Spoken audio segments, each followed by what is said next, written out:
York's very own muscle building coaches, Anthony Bevilacqua and Pete Khatcherian, proudly present to you New York Muscle Radio.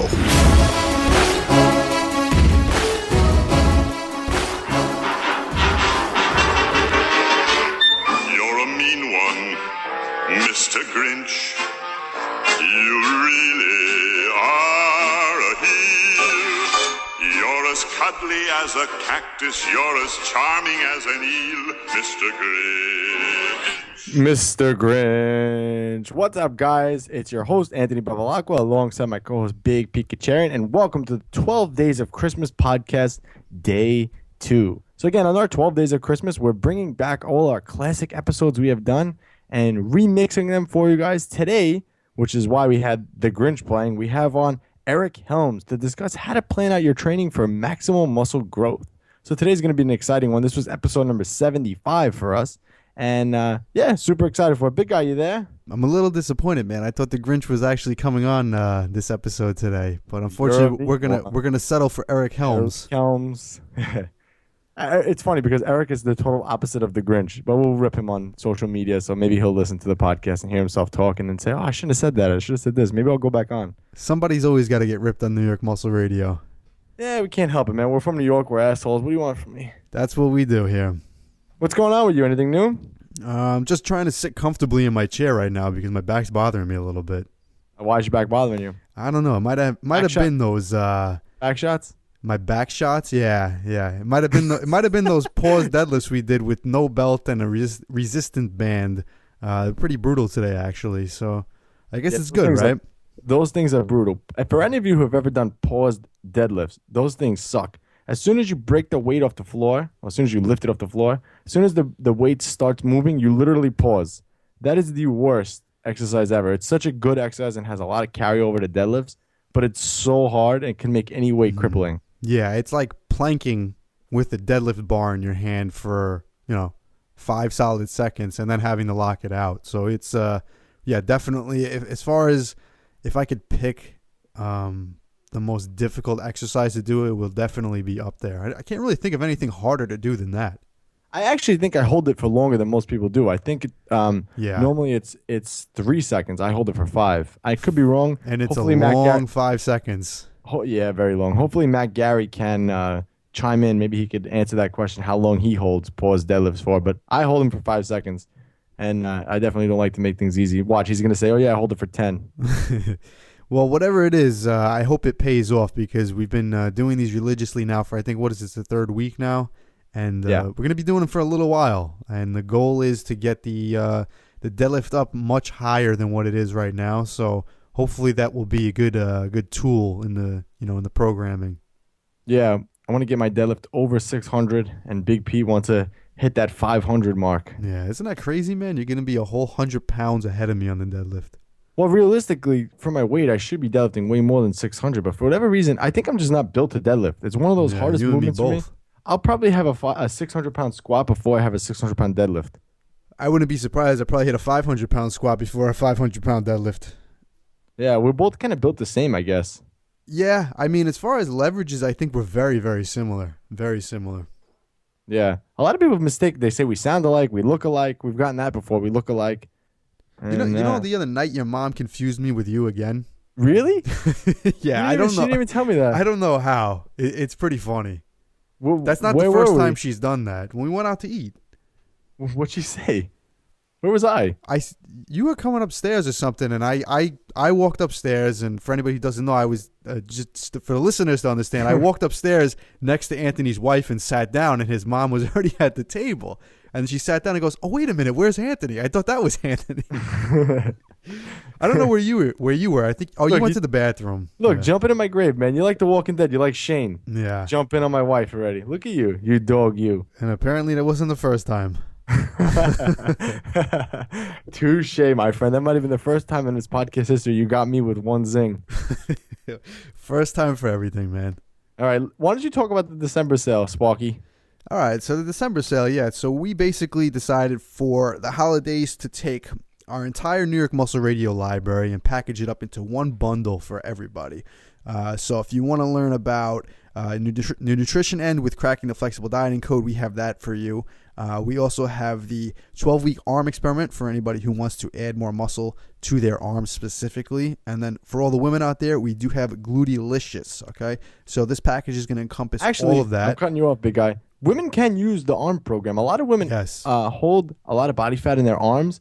And we have had a couple women actually buy the program and use it on their arms in order to get their arms more toned. So go figure. Yes, so women can use the arm program, just you won't gain an inch. You'll lose an inch. Speaking of which, we lose an inch. Yeah, speaking of which, we actually have one of our clients, Deborah, she emailed us and said, can I use the arm experiment? Right now, we actually have her, she's in a bit of a cutting phase right now, more of a recomp phase, I should say, but her calories are a little low. She's not really in the ideal range to build muscle, but she just her exact words is she wants to look badass as a woman, and she wants to show other women that she can do something like use the arm program, and she's not going to get bulky or big. She's going to get more toned. Her delt and bicep tie-ins are going to look a little bit better. Just overall, her arms are going to look better, and I think she's a great example of a female who wants to develop their physique, but is not trying to look like a bodybuilder. And she's using it successfully right now. Yeah. So there you go. And again, you're going to get all this plus a bottle of caffeine for $97. I think the retail price is $175. So that's 45% off. Big discount. And again, this is just going to be right now for the holidays. So if you guys are interested, definitely jump on it now because it's not going to be like this for an extended period of time. Exactly. All right, man. Again, let's move on to the listener question of the day. Again, guys, if you have a question you want us to answer, you could submit it on our website, NewYorkMuscleRadio.com. Says listener question, or you can call your question and we'll replay your voicemail at 508-687-2534. Again, the number is 508-687-2534. And you can call in your question live and you can hear yourself be famous on iTunes, Stitcher, YouTube, wherever you're listening to this, you'll be famous. Also, one more thing that I want to mention that we forgot to mention before I get to the listener question. Dude, we cracked 59th spot. I forgot to talk about that. We did. And we back up. So we hit our PR on iTunes was 59th place. And then we crashed our server and we struggled all the way back down to sub 200. Yeah, we were out of commission. Yeah, we were out of commission. We bounced back and we hit number 58. So on our way back up. Yep, it's just like anything else in life. When you get a setback, you just got to get back on it and keep going. And that's what we did. The second we had that setback, we just kept moving forward. And it was definitely frustrating because it was a long time to get to that sub 60. And it took a day or two to fly right off the map. And probably I'd say now about a month to recover from it. So it's a bit of a struggle, but we're back there. So happy to be back. All right, let's get on to the listener question of the day. So this is from Erica Kelly. She says, hi, I would like to say I'm super happy I found your podcast because you guys really cover the topics that matter for the basics and beginners. I'm curious if there's any difference in dieting for people with large body frames versus average or small frame. I have found tons of female competitors that are smaller, petite, that put out content on YouTube and Instagram, but no one who is a bit larger. If you have coached any larger frame women, I would love some advice. That's a good question. Yeah, it is. There's definitely not a clear-cut answer for that, unfortunately. But we definitely have some petite women we work with. We do have some larger framed women we work with, and really the differences between that is a larger framed female definitely has more potential to carry more weight on their frame. So generally, in any case, when somebody, whether it is male or female, carries more weight on their frame, their caloric intake can potentially be higher, and they'll still lose weight, or they can take in more calories and not store body fat. But, and this is a big but, it all depends on the body composition as well. So if you take a larger framed female who has low body fat percentage and some muscle on her frame, and then you compare it to a larger framed female who doesn't really have too much muscle and has a decent amount of body fat, even if they're the same weight, more or less, the one with the leaner body composition is definitely always going to be able to eat more without putting body fat on. What happens is when your body does have excess body fat on it, your body doesn't handle the calories the same exact way. So directly, is there a difference? No.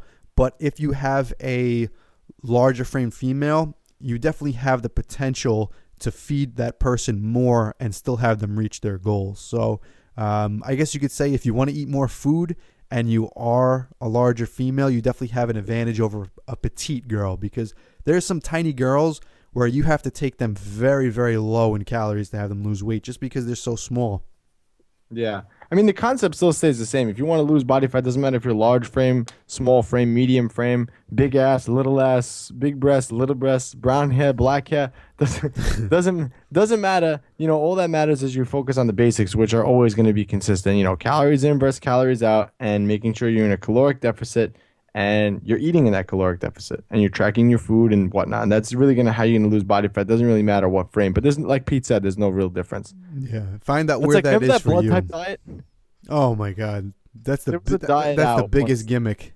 Yeah, there was a diet out once that said if you're like A positive blood type that you know, you have to eat. I remember because I'm A plus. So it said like I'm only allowed to eat turkey and fish, and that's it. Like I can't have any beef and things like that. It was such a stupid diet based on your blood type and your apparently in your genetics. You're only allowed to eat certain. It's such a stupid diet. Yeah, it really is. I don't know. I mean, and then there's some people who can't even eat carbs because of their blood type. Yeah, exactly. Retarded. All right, man. Let's take a short commercial break, and we'll be right back with Eric Helms, the Grinch himself, on bodybuilding programming. But I'll tell you what, when I'm done, my biceps are humongous. Humongous. Like that bang. My name is Anthony Bevilacqua, and I'm the host of New York Muscle Radio podcast. My arms have been a weak point for years. When I started training, my arms measured 11 inches. Even after many years of hardcore training, nothing would get them to grow. With the help of my co-host, Big Pete, we set out on a mission to gain 1 solid inch to my arms in 12 weeks. In the greatest experiment of all. 12 weeks later, this program finally helped me get 18-inch arms.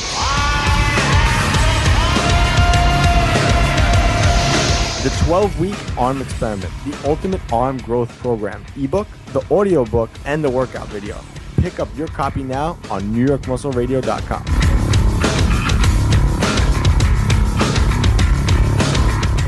What's up, New York Muscle Radio listeners? It's your co-host, Big Pete Khatcherian, and I'm glad you're all listening. Put down that tilapia and asparagus. Learn how to get bigger, stronger, and leaner eating what you want. Pick up a copy of Cracking the Flexible Dieting Code exclusively at NewYorkMuscleRadio.com. But for now, let's get to the show.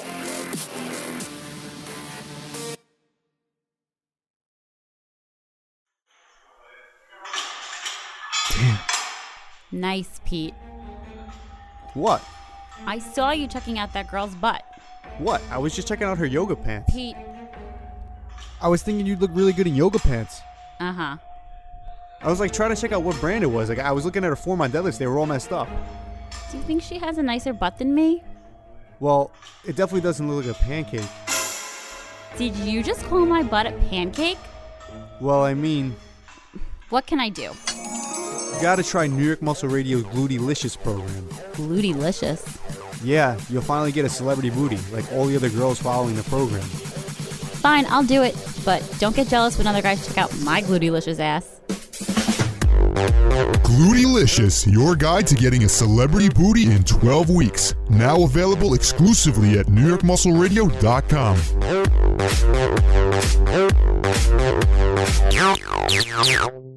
Want anything special for your birthday? Just a decent cup of coffee. You're kidding. I'm serious. Honey, your coffee's undrinkable. It's pretty harsh. Well, so's your coffee. You know, the girls down at the office make better coffee on their hot plates. And he didn't even kiss me goodbye. You know, if I could just make a decent cup of coffee, I could relax. So relax. Why don't you try Coffeine from BuyProteinCoffee.com? Tastes good as fresh perked. Good as fresh perk. And it has protein. 10 grams per scoop. I'll surprise Harvey for his birthday tonight. Hey, great coffee. Doesn't it taste good as fresh perk? Better. Better than those girls make at the office? Honey, their coffee can't hold a candle to yours. Caffeine, the world's only instant coffee that's fortified with muscle building protein. Visit buyproteincoffee.com now. Hey guys, it's your host, Anthony Bevilacqua, and I just wanted to announce that my brand new personal training facility is now open. I'm currently taking on new clients in the Long Island, New York area. If you're interested in working with the best personal trainer in the business, head on over to abfitnesstrainer.com and sign up for your free consultation. Then you can understand why bodybuilding.com has named me Personal Trainer of the Month. All right, guys, we're back. New York Muscle Radio. Episode number 75, and back by popular demand, we have some guy on here named Eric Helms. What's up, big guy? How are you? I'm doing well. Thanks for having me back. Yeah, man, of course. We told you we were going to get you back on, and we did. We managed to sneak out some time. I'm glad to be here. It's awesome. Pete, what's up? I'm excited for this episode today because, like you said, we got him back on popular demand, but we're talking about something a little bit different. We're gonna satisfy all the meatheads that listen to this podcast today. Do you mean like your entire audience? That's all who listens to it. That's probably true. So exactly. So today we basically did this episode a little differently. We did it with Ben Escrow, and we talked mainly about powerlifting training. So we know bodybuilding is a totally different animal from powerlifting. So why not get the guru here himself, Eric Helms, to come on and teach us? So, Eric, let's start this right off. How do we get gains? That's an easy question. You just lift the weights. So, no, but that's a good intro. I think Ben Escrow is a really smart guy, very successful coach of both powerlifters and bodybuilders, actually. And he's probably in line with a lot of the thinking I have. Not that I've had extensive conversations with him, but in both, whether the goal is maximal strength or whether the goal is maximal hypertrophy, a big part of it is progressive overload. And I think that is always worth talking about because there's still some of this bodybuilding mythology out there where the goal of training is to feel like you got hit by a train, or the goal of training is to get a wicked pump, or the goal of training is to hit it from every angle. And often I think we neglect in the bodybuilding community talking about how just important it is to see progress in terms of whether that's volume or intensity over time. So that's probably step one, is ensure that you have progressive overload built into your plan. So wait, let's back up a little bit. So does bodybuilding programming differ from powerlifting programming then? I would say so, yeah. So I think a good way to look at it is that a powerlifter must do the squat, the bench, and the deadlift, right? And the goal is to do one rep as heavy as you possibly can to get the biggest total. While a bodybuilder, you could make an argument, would benefit from using the squat, the bench, and the deadlift, but I don't think you could say that a bench press is any more important than a row for a bodybuilder, or a squat any more important than maybe a military press or something like that. Because the goal is to get symmetrical development over the whole body. So I think the bodybuilders can learn a lot from powerlifters. One thing that powerlifters do effectively is that progressive overload is the forefront of their mind. They're always trying to lift more weight. And they use, three very effective movements. So I think a bodybuilder should have kind of a core group of compound movements that they stick with and try to become experts with. Then they all have more accessory movements, and they include things for other body parts, of course. But there are definitely some similarities. So having a core group of exercises, compound lifts that effectively train a lot of muscle groups at once, and that you try to progressively overload over time. And then there should be some strength focus as a bodybuilder, but I don't think it should be the main focus. It's good to train across a variety of rep ranges. There's a fair amount of theoretical reason to do that to optimize muscle growth. So do you think that a bodybuilder could reach their max potential if they left out the bench squat and the deadlift? Do you think that those are necessary movements, or do you think for bodybuilding purposes they could achieve maybe their max results doing some type of variation, like sticking maybe to dumbbells, or not doing deadlifts, sticking to the rows and then doing other exercises? Because there's bodybuilders who don't like to do those exercises, but do you think that they're necessary? Yeah, no one likes to squat.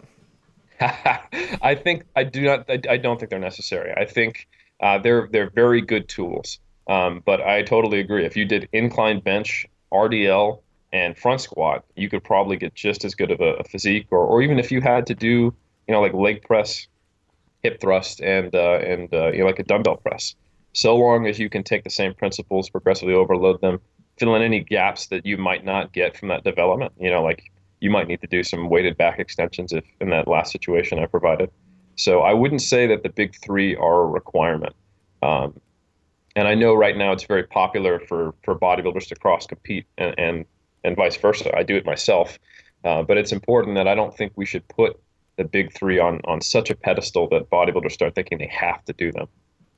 So you mentioned like the dumbbell bench press. So we know that you said progressive overload, but wouldn't using like a barbell movement have a lot more, you're using more volume obviously versus a dumbbell movement. So couldn't you argue that a barbell movement would be better for bodybuilding purposes? You could make an argument. You could make an argument, but when you're talking about a volume, you're talking about, volume load, and that's, reps times sets times the load in the bar. But really, you can't compare the volume load of one movement to another. You can only compare volume load like kind of within the same movement, because the different equipment, body position you have to be in, and sometimes ranges of motion are going to mean that the amount of weight you can lift is and the amount of really the muscle activation and stimulus you get are going to be different. So like we could compare by that logic, a decline bench is better than a bench press, So, or a calf raise would be the best exercise of all, because you got that, that advantageous lever. So I think you really have to more so look at volume load within a movement. And then if you're going to be looking at kind of like how you spread out your volume over a lot of different body parts, look at just total reps that you do in an effective intensity range. But wouldn't the tonnage be totally different? Like the total tonnage of the workout. So if I did an all dumbbell, because I've known bodybuilders who do this, they'll do all dumbbell one day and all barbell the next. Those two tonnages are going to be totally different. They will. And what I'm saying is that the tonnage probably isn't the best way to compare those two workouts because you're using different movements.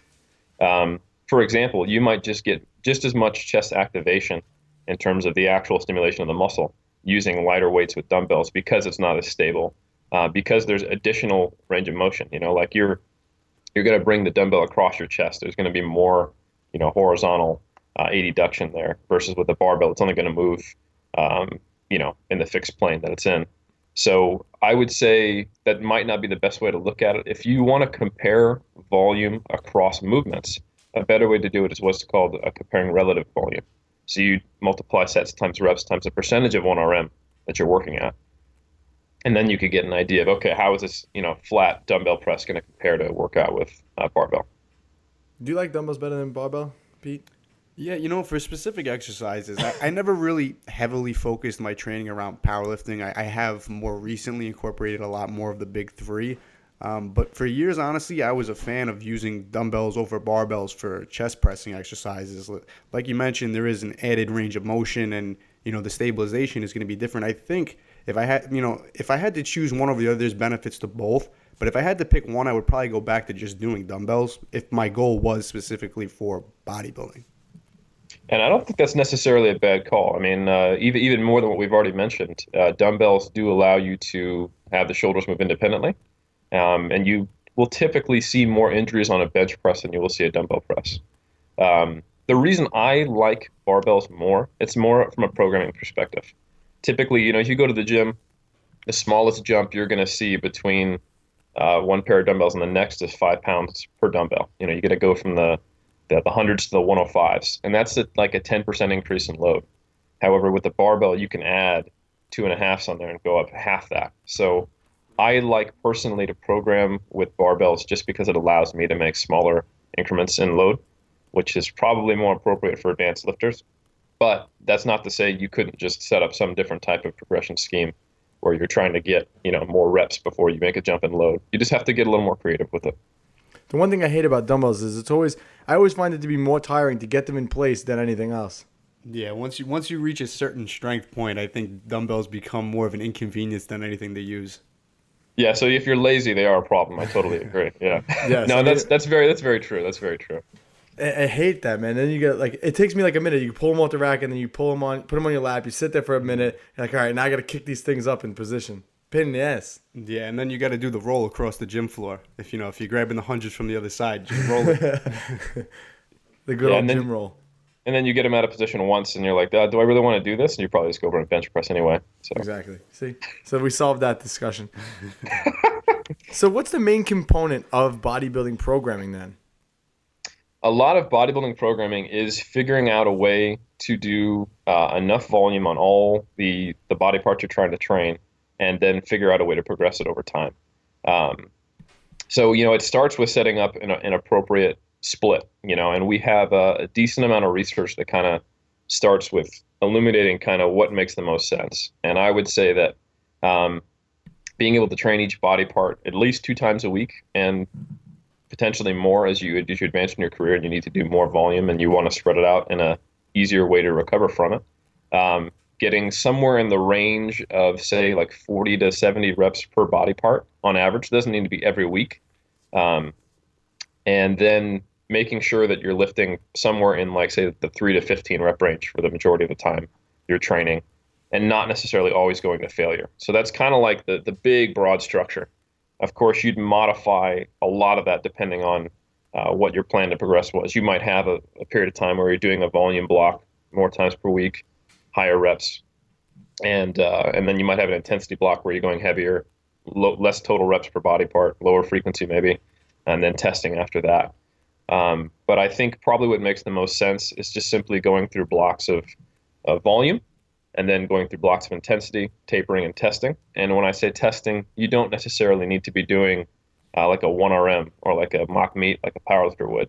You could spread across the week doing a bunch of AMRAPs. So you'd take, your core lifts that we talked about earlier and see if you could get a new 5 RM on them, for example. And then you could use that as a measure of progress. So it's similar to powerlifting training as far as that goes.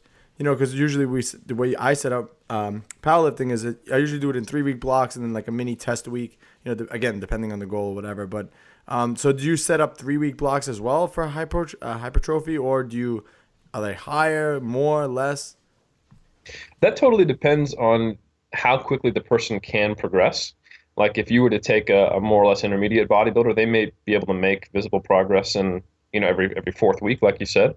But when you get to a pretty high level, you may not be able to expect to see a measurable jump in their AMRAP in a 4-week period. You might have to run like an 8-week block or even a 12-week block. But yeah, that's a perfectly fine way to do it. And you also mentioned 40 to 70 reps per body part. I mean, that seems kind of low. Is that like a typical rule? Because I know 40 reps I can get done with. I can get that done in 10 minutes. Yeah, if you do like just two sets of 20. Or something like that. Yeah, 40 to 70 is, I think we would be surprised that the quote unquote threshold for where you've stimulated a muscle, especially if you're lifting heavy enough, is probably a little lower than we think, and so it brings into question, okay, so if we don't need to totally annihilate a muscle in a single session, what's a more efficient way to train a muscle group? And not to give hit too much props here, but there's a fair amount of research showing the vast majority of the stimulus from a training session is in the first set you do, especially if it's anywhere near failure. And then you get benefit from doing additional sets. However, it's diminishing returns. So you might get 60% of a stimulus from your first set, and then 20, then 10, then 5, and on down like that. So 40 to 70, if you think about it, that's about 4 to 6 working sets, depending on the rep range you're training, and maybe slightly higher if you're going low rep.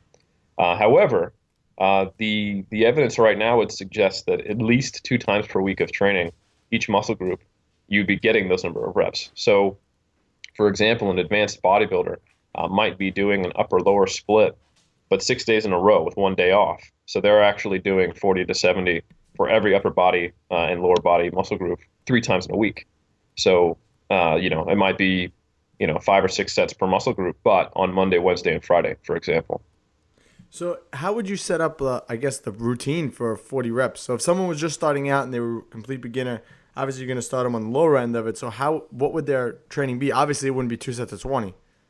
Right. Yeah. So I would probably have someone on like an upper lower split. So they're kind of starting on the low end of the recommendation. So we have someone to build from. So they've got an upper lower, an off day or two, an upper lower, and then an off day or two.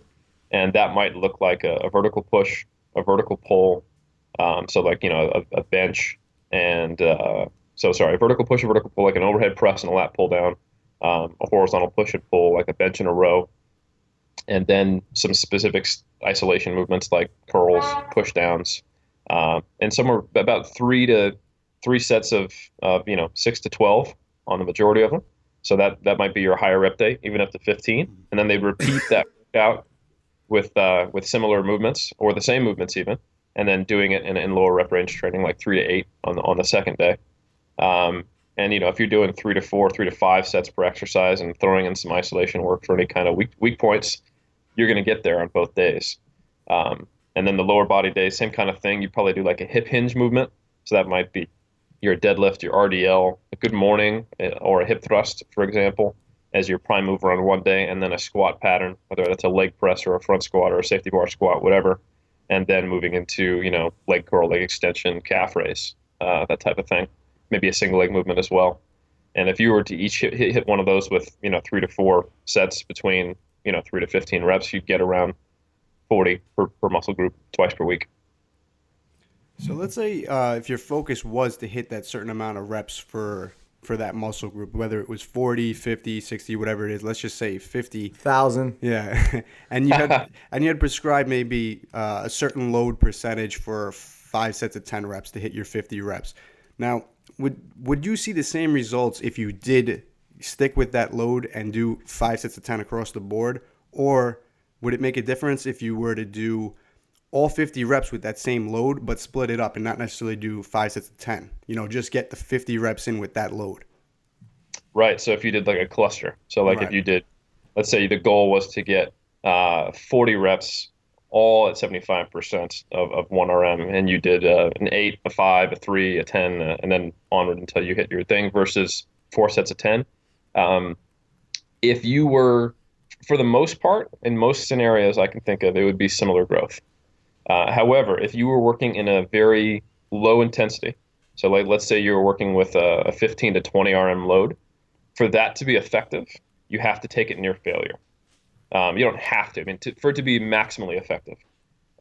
So, for example, we have a fair amount of research on high rep, low load training, and you can definitely grow from that, but it doesn't seem effective unless you're taking it near to failure. And if you think about it, if you were to take your 20 rep max, it's not going to be hard until you're touching double digit reps. The first 5, 6, 7, 8, 9, they're just kind of happening. So it's not until you start inducing some fatigue that force you to recruit more muscle fibers do you start to get a training effect. So I would say if you're using an adequately heavy load, yeah, exactly. Whether you cluster or do straight sets or pyramids, it probably doesn't matter if it ends up being the same intensity and the same volume. But once you start working with the high rep, low load sets, you do actually have to take it close to failure to make sure you get that fatiguing effect, which allows you to recruit everything. So you're telling me the muscle tech ad was lying to me? That told me how to do 4 sets of 10? I'm telling you that almost every muscle tech ad is lying to you, my friend. All right, so the next question is kind of an example, and I think this is good because it's going to tie everything in that we're talking about. Because I really want the listeners to be able to walk away and say, okay, I want to grow my arms. This is what I got to do based on what Eric says. So let's say you walk into the gym right now and you see bodybuilder Jim working out. This bodybuilder trains one body part a day, the typical bro way. If he came to you and said, Eric, I need you to help me, what would you have him do? First thing I would do is I'd ask him, how's it working? Because I'm a big fan of if it ain't broke, don't fix it, We're putting a lot of emphasis onto like, quote unquote, what's optimal. But this is not to say that the kind of traditional approach isn't still effective. It's just, could it be more effective? So, if he was perfectly happy with his progress, I'd probably leave him be. But if he was like, I feel like I'm leaving something on the table, I'd take a look at what he's doing. And, Jim, that's his name, Jim? Yeah, Jim. So Clever, Jim right? at the See gym. that? I like that. So Jim at the gym. So I meet Jim at the gym, and let's say he's doing a typical bro split, where he's doing probably like 100 reps per body part, if not 120, 150. I would say, look, what I want you to do is I just want you to take your same split, but I want you to organize it so that you're hitting each body part twice per week. So if you're training arms on Wednesday, I want you to actually train arms on, say, Tuesday and Friday, and organize his training in a way so that he was training everything twice, and then just split the number of exercises and volume between the 2 days. So he's doing the same volume, but just getting it twice per week. He'd probably find his recovery improved. He'd get less stress per session, and then be able to push a little harder when he came to the gym. And that'd be step one. I would say, okay, run with that, see how your progress goes. And really, we wouldn't try to modify his volume too much. I would just try to optimize it. Because when you're doing, let's say your arm day is like 100 reps, he's doing 3 sets of 10 on, 3 exercises, for example. The quality of work that he's going to be getting on the last, 2 movements is probably going to be pretty low. But if he spreads that out, then he's going to be really basically getting a higher quality of training with the same volume over the course of the week. And he won't require 6 days to recover if he's not destroying it in one workout. If he does, let's say 50 reps on Monday, he'll be good to go by Thursday or Friday, and then he can do it again. Versus if he does 100 reps, then he might have, muscle damage and fatigue and a reduction in force production for a good chunk of the week. Would you put him in like a 4-week block, like you said, so you would move him right from just splitting it up and, like you said, going from once a week to twice a week, and then would you have it be like more of a volume block, and then would you switch over? So how would you what would you do from there? Okay, so we'll get to the nuts and bolts of programming. So that's what I do if I just met Jim in the locker room, because I wouldn't want to throw an entire program at once. But if he then was like, that was awesome, that's great, I'm going to hire you, and I want you to program for me. What we would probably do is I would take a look at what his volume was. I would put him on something similar, but like I did, I'd optimize it so that it had an appropriate frequency. Because what you don't want to do is necessarily just cut someone's volume massively back, because they have adapted to that workload, So once I organize his training volume better, it's similar to what his body's used to. However, it's more efficiently organized. Then I would have some type of a periodization plan, a progression plan. One easy one that's great for an intermediate is to simply have descending reps as you do ascending load. So like we split his movements up into targets of reps or 8 to 12, 6 to 8, 4 to 6, and let's say 12 to 15. So as an example, on the 8 to 12, we would do first week, straight sets of 12, second week, straight sets of 10, third week, straight sets of 8, and then the load would go up in the smallest increment each time. So we might do 3 by 12 at, say, 180 pounds on bench. The next week, we do 3 by 10 at 190. The next week, we do 3 by 8 at 200. And then take a deload week, and at the end of the week, he would test his 5-rep max on bench press, as an example. So yeah, if he's an intermediate, we could use that little 4-week block, wave loading, and just periodically retest. And then once he wasn't even able to add, 1 rep on his 5RM, then we would extend out those blocks and maybe run, instead of just a 1 4-week block, we'd run a 4-week block like that, and then do it again with a different rep range, and then try it once more. So it would really depend on his training age, but that's a simple example of how I might run an intermediate through a progression. I think that's awesome, because everything that you read about now with bodybuilding training, there's no real structure to it. It's just kind of like, all right, go in, get a pump, and leave. So this is good because it's actually giving people some type of a structure to follow. No, I would agree. Most of the bodybuilding training articles, they tell you how to do a workout or a split. People will often ask me, hey, so what's your training program? And I know what they're asking is, what do I do on Monday through Saturday, kind of thing. But that's not a training program. That's literally just one microcycle. And if someone asks me what's my training program in a powerlifting gym, I know they're asking a different question. They're looking for me to say, I'm doing Shaiko or Smolov, or I'm doing a linear periodized 9-week build up to my next meet. They would nod and understand that. But if I went to like your typical bodybuilding gym and they said, what's your program? They're listening for me to say, I do chest and back on Monday, legs on Tuesday. And if I was to say, I'm doing a 9-week linear periodized build up to my meet, they would just kind of eyes glaze over and they go, sweet man, good luck at your powerlifting meet, and walk away, So how much you bench? Right, exactly. Yeah, they'd ask me what numbers are. So they would be like, well, I don't know what the hell you're saying. Let's talk about something I do understand. No, then they'll probably say, oh yeah, I had a friend who was a powerlifter once. He deadlifted 1,000 pounds easily. Exactly. Whatever I do plus 200 pounds, pretty much, right? Not that I deadlift 800. I want to actually go back a little bit to something that you touched on for a minute. I think this is a really good topic to discuss. And you talked about, the quality of work when you're putting in certain exercises together with certain muscle groups. Like a typical bodybuilding workout might be chest and triceps on the same day, back and biceps on the same day. And I know for myself and a lot of people who might combine these muscle groups, if you do an adequate back workout, by the time you get to biceps, you're going to handle much less load on your bicep exercises. But provided you're taking it to failure, do you feel that, if you're doing the same amount of volume, but you have to reduce the weight and you're taking them close to failure, is that going to be as effective to combine those muscle groups or to separate them? I think in general, it's probably better to separate them. There is some evidence out there that even when you take low load sets to failure, they don't get quite the same effect as higher load. Like there's some EMG studies where basically they're just measuring the electrical activity in muscles, and you might take a load that's like 40 to 60% of 1RM to failure versus something more like 80%, and you don't get quite the same amount of activity. So when you really think about it, if you think about it from like kind of breaking it down to the constituent parts of our body, like if you're lifting a heavier weight, there's actually more tension being applied to the muscle.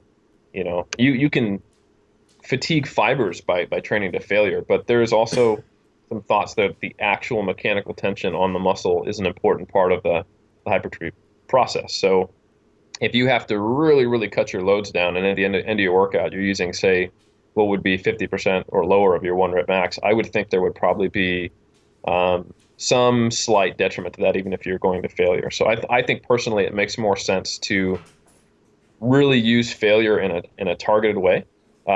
You want basically, failure's not necessarily a bad thing, but it's probably been overhyped. Maybe not recently, but previously in my mind, I used to think, if I'm not going to failure, then I'm not effectively training, that muscle group. But when you think about it, if you're doing multiple exercises for the same muscle group, let's say you're doing a push day, and you've got overhead press, bench, and an incline all on the same day, each one of those exercises will massively affect the performance of the other. So if you take the first exercise, let's say you start with bench, to failure, you're going to have to reduce the loads on incline. Then when you do incline, you take it to failure, you're going to have to reduce the loads on overhead press.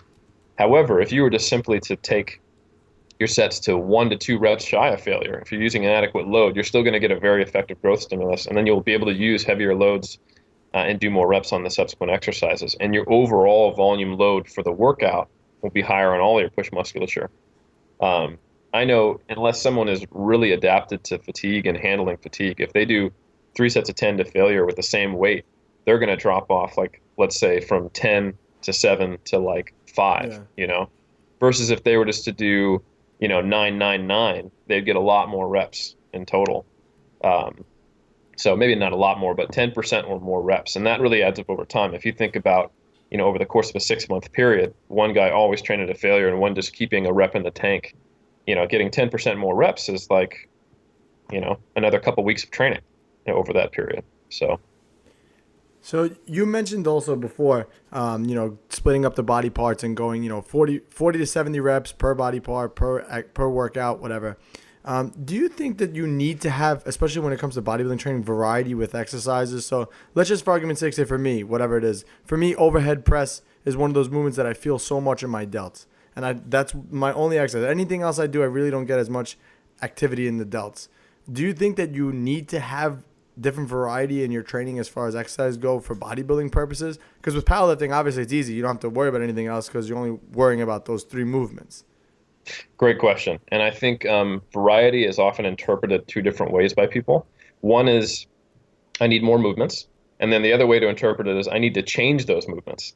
So I would say that the answer is yes to the first one and not necessarily to the second one. So compared to a powerlifter really could just do 3 movements, period. And there are some approaches to powerlifting where they're very specific and they're very kind of basic. And all you do is the main 3, and they don't even do variations of them. So that is some schools of thought in powerlifting, and that has produced some very successful powerlifters. You can take a powerlifting approach with more exercises, but for bodybuilding, you pretty much have to use more movements than compared to a powerlifter. You can take a very minimalist approach to bodybuilding and basically just do compound movements, but even then, you're probably going to be doing a row, a chin-up, an overhead press, a bench, and then a squat and a deadlift. So I mean, and maybe a calf raise. Like the minimal amount of movements I could see working or being effective for a bodybuilder. You could go back to kind of like the old school training plans of, like say John Grimek back in the, like 40s and 50s, where they didn't have machines at all, and it was pretty much, everything you could do with a barbell and body weight.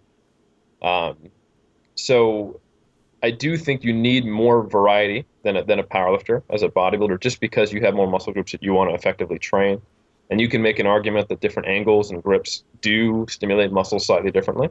But you don't want to go too hog wild with it. And I don't think you need to constantly change it. The idea of, muscle confusion, the idea that you need to, on a regular basis, do different movements so that you can keep adapting, it really doesn't make sense to me. I mean, if that was true, then how would Olympic lifters and powerlifters make progress? Because they're doing the same movement all the time and they're still getting stronger.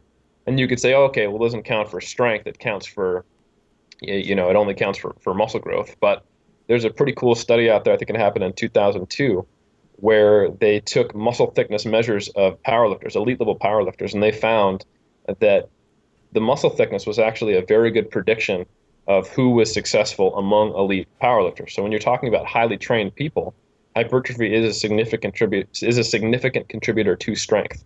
So they happen in concert to some degree, not always, and it's not to say that the biggest guy is always the strongest, but when you're talking about well-trained people, they tend to kind of go together. So I would say yes and no. Yes, you need more variety than the powerlifter. No, you don't need to change your exercises constantly. If you found the overhead press is a great way to stimulate all three heads of your delt, or at least the front and lateral, make that your go-to and try to progress it over time. Yeah, that's a good point. I mean, I think that when I switched over to powerlifting, I kind of gave me that structure that I've been looking for with bodybuilding. So that's why this is a perfect podcast. So how do you structure a bodybuilding routine for a specific goal? Let's say like I wanted to bring up my arms. I wanted my arms as big as my co-hosts here. How would I go about doing that? Yeah, I do like specialization cycles. And I think another way to get effective growth and more advanced trainees is to basically, quote unquote, put part of the body on maintenance and then put the other body part on a higher, like overreaching approach. The idea there is that you only have so much, let's call it adaptive reserve. Like you can't make your whole body grow at a really, really fast pace compared to if you were to say, I want my, chest and arms to grow or whatever. So the idea there is that you do enough to maintain size on the body parts where you're trying to keep roughly the same. And then the body parts you want to specialize in, you pump the volume up maybe 20, 30, 40%. And you are attempting to basically, and probably increase the frequency as well, I would advise. You're trying to basically bring that body part up to match the rest of your physique. So, I just thought of a really unique example, and this is definitely a hard one to answer, but perfect example of somebody who actually makes great progress that doesn't really stick to a certain structure is Doug Miller. And I know his philosophy. Everybody always asks Doug Miller, how do you train? Because he just has so much muscle on his frame. And who's that? Yeah, really. But, I think the best way I heard him describe it was his philosophy is when he enters the gym, his mindset is, I'm just going to crush my workout. It's not like he goes in and says, okay, I'm going to do bench, overhead press, and, tricep extensions. It's just, okay, it's chest day, and I'm going to crush it. And anybody who's seen Doug train, he basically trains with really heavy weights, but he does a ton of different exercises, a lot of volume, and he really just, he kills himself in the gym. He's a muscle tech head. Yeah, I mean, it's almost like he is, but again, he makes great progress that way. So, he's an example that's totally different. I know most people who train like him won't get the same results as him, but how do you think that kind of falls into place with all this? I think it's a good thing for people to remember that what we're talking about is optimizing like the last, at most, 20% of the equation, and I'm not to say that Doug is leaving 20% on the table, but he has the biggest pieces in place. He has progressive overload. He's always trying to beat his last workouts. He's always trying to improve. I mean, that guy is just a workhorse when it comes to trying to improve. And I think there's a huge amount that can just be accomplished with that. He's definitely doing enough volume, Is it the perfectly organized volume? Yeah, I would probably say no. But again, the the volume is probably going to kind of saturate and override a lot of those things. And not to take anything away from him, because I do think has an incredible work ethic, but I also think he's very genetically gifted. I think he's resilient to injury. I think he is able to recover very well, and I think he can handle a huge workload. The thing about anecdotes or individual examples is that you can always find another one that counters it too. Like I'll use my own anecdote. I trained like that for probably my first 2 years, and eventually I just started to get hurt and not progress. It's what I call cavemaning. I used to do forced reps on everything, take every set to failure, and I would try to increase either reps or load every single workout when I repeated the same workout. And that worked great for about 2 years, and I made pretty rapid progress, but then it just didn't work. I was getting more beat up than I was progressing, and I had to find a more efficient way of training. And another anecdote I'll use is Brian Whitaker, who we can make the argument that maybe he's not quite as genetically gifted as Doug Miller, just in terms of raw muscle mass that he's carrying. And this is a guy who trains under Dr. Mike Zerdos. Not to say that, Zerdos is responsible for Brian Whitaker's, approach or progress rather, but his approach currently is based around a lot of the same principles we're talking about. So for every example we could find of someone who is very successful with a quote unquote old school bro approach, we could probably find someone who's pretty successful not taking that approach. And I think the take home here is that the vast majority of the progress you're going to make is going to come from hard work and effort and progressive overload and doing enough volume. So if those three things are in place, you're probably making the vast majority of your gains. But if you're stalled, if you're not making the progress like the hero you're trying to emulate, which is probably never a good idea because we shouldn't assume we all have Doug Miller's genetics. In fact, I think only one person has Doug Miller's genetics. Then and I don't feel like training today. Exactly, yeah. I think it's very important to, if you want to follow your heroes, and we all have them, and we all look up to people in this, we're all fans, not just athletes, right? That's great, but I think that should be entertainment rather than instruction. You can always learn from them. I'm curious who your hero is. I love Brian Whitaker. I love Jeff Alberts too, my coworker. Just because I get to see him balance the life of having, 2 kids and a family and, running a business along with me, but yet still, being able to win pro shows, compete at Worlds, and just take himself as far as he can. He's been in the game for 30 years. It's very inspiring to me to know that I'm kind of just not even in my prime, in my early 30s. I'm also a big fan of Philip Ricardo Jr. I think he's awesome. I remember the year he didn't compete in the Natural Olympia because he went to Iraq for another Marine who had just had his son. So I really respect the guys who have incredible physiques, are incredibly successful on stage, and also have just a great personality, and they're good people more than they are good athletes. So I would say those are probably my top 3. So it seems like it all comes back down to your muscle and strength pyramid that we spoke about in episode 62 of the podcast. So guys, go back and listen to that one because it seems to always boil down to the basics. I mean, the basics always win. Consistent application of the basics is the way champions are made. We often think it's some, complex, super advanced periodization technique where I've got people doing blood flow restriction and myo reps and specialization cycles and complex periodization. But you try to keep it only as complex as it needs to be, and the basics will get you extremely far. Yeah, so don't fret over, I should be doing this, I should be doing that. I did that for such a long period of time, and I made no progress doing that. I'm sure we all could relate to that. Oh, 100%. Yeah, the paralysis by analysis, where you're spending, more time changing programs than you actually are following one, Oh, man, I don't miss that at all. Yeah, you could definitely make more progress being consistent with the program that's not even optimal than trying to find the optimal one and not doing it.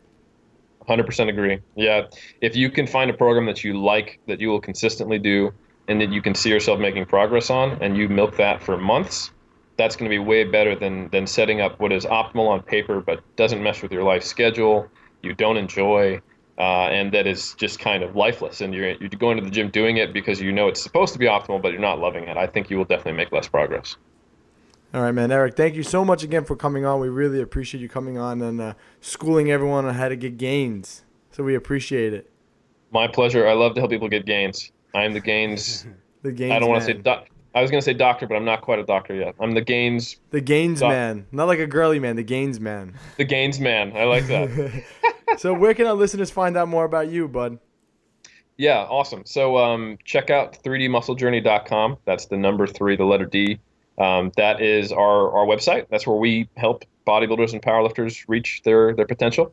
And then also, if you're interested in kind of the theory behind training, like we talked about here, check out muscleandstrengthpyramids.com. You can buy the Muscle and Strength Pyramids books, training or nutrition. I've got a way to organize your thoughts on both. And then, of course, we have the videos I did on YouTube way back in the day if you're more of a visual learner. So check out those two, and that's probably the best place to find me. Really quick, what's your favorite body part to train? Oh, that's a good question. Upper body as a whole, man. Yeah, Just that's pretty cool. What about you? Well, we already know the answer to that. Biceps. That's why I asked the back and bicep questions. I want to make sure I'm doing it optimally. He's not kidding either. He's dead serious about that. He's asked me that question before. To be honest, intuitively, like for a long time, I always felt that way because I did follow that plan. You know, chest and triceps, back and biceps, but eventually I kind of put 2 and 2 together. I'm training biceps much more. I'm training with proper form. When I separate them, I'm training with more weight, and I made the best results to my arm progress separating arms completely. So. Everyone has their own thoughts on that, so I really thought it would be kind of a cool topic to bring up, separating body parts. Yeah. Selfish I love bastard. that you. Oh, come on. When your answer is biceps, your favorite body part, you're a true bodybuilder. All right, Eric. Thank you again for coming on, bud. We appreciate it. My pleasure. Thank you guys for having me. All right, guys. Pete Anthony with Eric Helms, New York Muscle Radio, and we're out. Enjoyed this episode of New York Muscle Radio? Make sure to hit that subscribe button, leave us a 5-star review, and be sure to follow us on Facebook, New York Muscle Radio.